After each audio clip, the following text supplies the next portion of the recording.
Il se trouve que d'abord, la compétence en matière de domaine public fluvial du compétence commune, compétence au conseil départemental la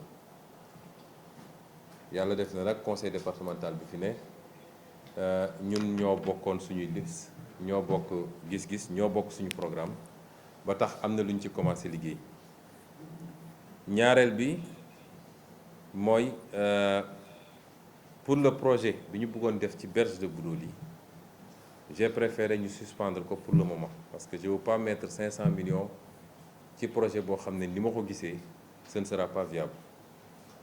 On voulait mettre là-bas projet bi ma fekk dañ fa bëggoon def un espace récréatif avec ñu remblayer defar une terrasse defar des cocotiers, des arbres, mettre en quelques infrastructures restaurants, hôtels, etc. Pas hôtel mais restaurant. D'abord il y a premier problème bi ma jàpp man mooy mënoo mettre en place benn infrastructure récréative à côté ou dans un quartier boo xam ne dafa am des problèmes sérieux d'assainissement ñëpp xam nañ ne Goudomp dafa am problème assainissement yu garaaw muy hivernage muy en dehors de l'hivernage.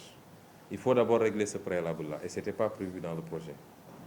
Deuxième problème bi ma gis mooy est-ce que c'est pertinent de mettre en place une infrastructure comme ça à côté d'une zone industrielle parce que ñëpp xam nañ ni diggante fi ñu ko fi pratiquement hôtel bi jeexee Kajandu Mañ ba fi ñu ko bëggoon def c'est sur 300 mètres de longueur mais fi 300 mètres yi jeexee fa la quai de pêche bi commencé il y a le quai de pêche, il y a les usines de pêche et tu as tout le temps des gros camions frigorifiques qui passent foofu mënoo fa def espace récréatif.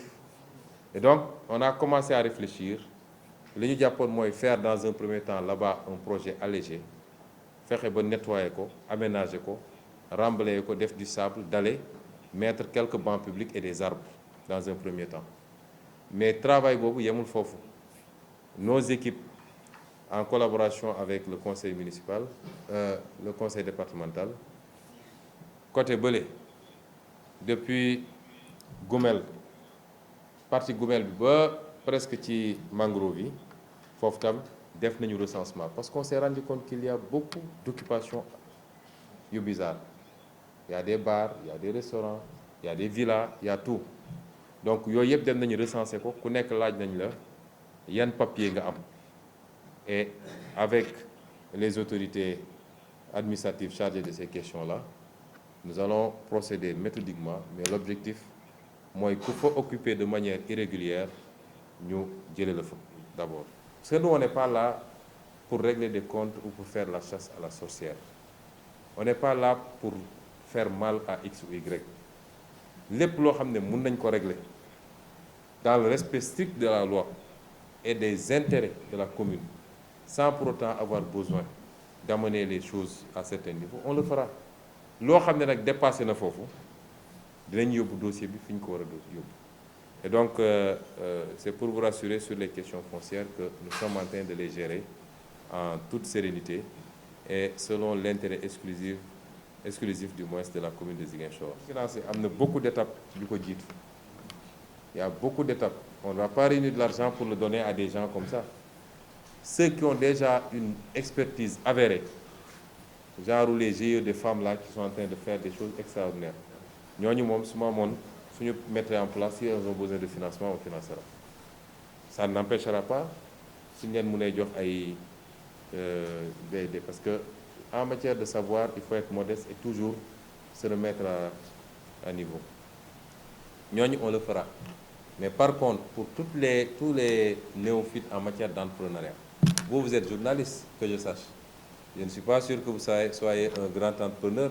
Est-ce que tey suñu la joxoon 50 millions tout de suite il est entrepreneur. On verra ça le moment venu.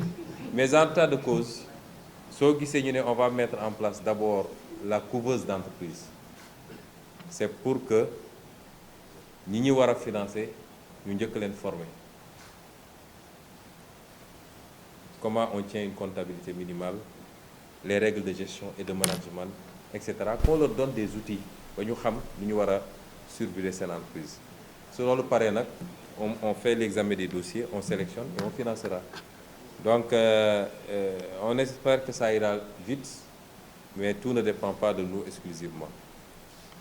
Politique pour les impôts, le premier élément, c'est la communication.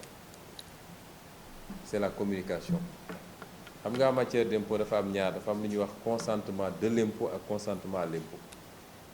mooy ki nga xam ne mooy toog ci conseil municipal bi wala fële à l'Assemblée nationale voté ne TVA bi 18% la fi ci lii lañ koy fayeeku. loolu c'est le consentement de l'impôt.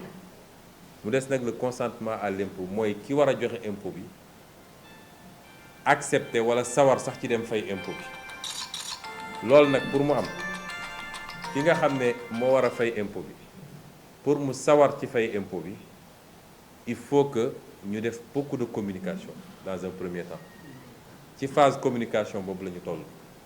moo tax lii may wax nii yëpp depuis quelques semaines li ñuy wax nii yëpp di essayer sensibiliser les populations, mettre nañu en place la commission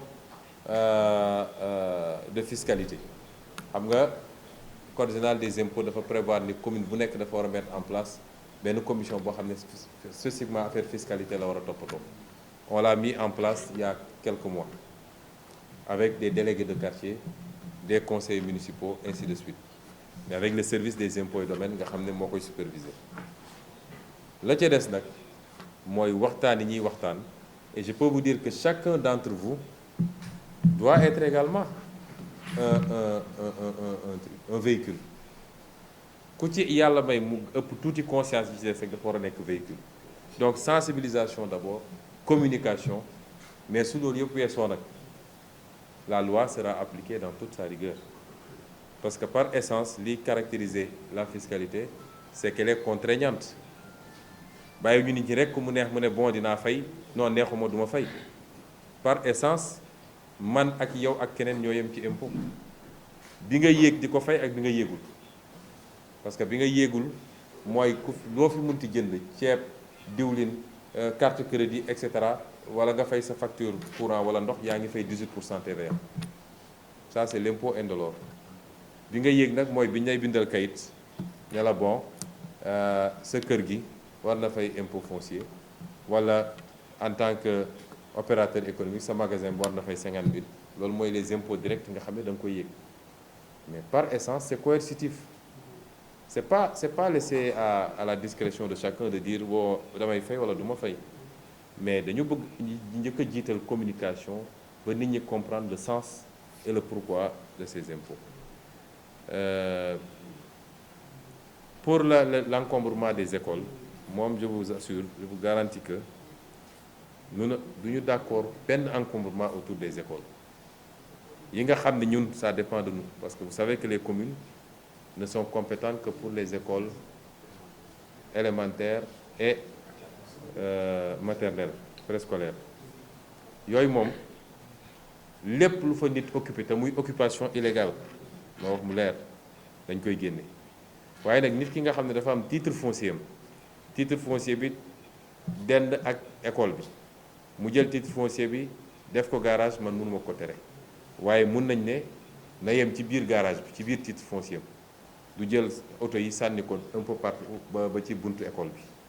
mais su dee ñoo xam ne amuñu yëpp dañu ñëw rek occupé, dans les prochains jours on va lancer un programme de désencombrement des écoles ba nga xam ne école c'est sacré, les enfants doivent être protégés. C'est pourquoi nous avons dit que cette année du ñu génn année bi mu am des écoles non clôturées à Ziguinchor. Toutes les écoles seront entièrement clôturées, et puis ñu jël des gardiens également qui resteront là-bas pour protéger les enfants contre les animaux en divagation, mais également contre